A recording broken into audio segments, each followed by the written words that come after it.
ஒருத்தவன் வந்து மர்டர் பண்றான், ஆனா அவனை வந்து வெளியில விடுறாங்க.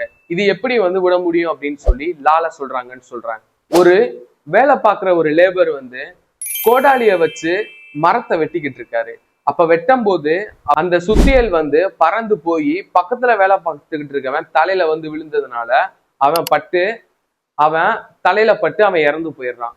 இப்ப இந்த இஷ்யூ வந்து கோர்ட்டுக்கு வந்து எடுத்துட்டு வரையில என்ன ஆகுது அப்படின்னா, ஒருத்தன் வந்து இன்டென்ஷனோட பண்ணானா, இன்டென்ஷன் வந்து இல்லாம பண்ணானா, அவன் கையால பண்ணானா இல்ல எப்படி நடந்துச்சு அப்படின்னு சொல்லி விசாரிக்கும் போது அவன் வந்து ஒரு இன்டென்ஷன் வந்து இல்லாம பண்ணிருக்கான். அப்படி நடக்கும் அப்படின்றது வந்து அவனுக்கு தெரியாது.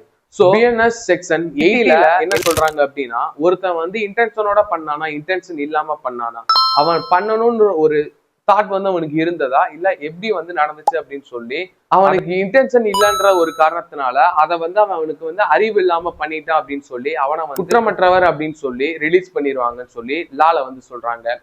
நான் டிகே லீகல் வியூ. தேங்க்யூ.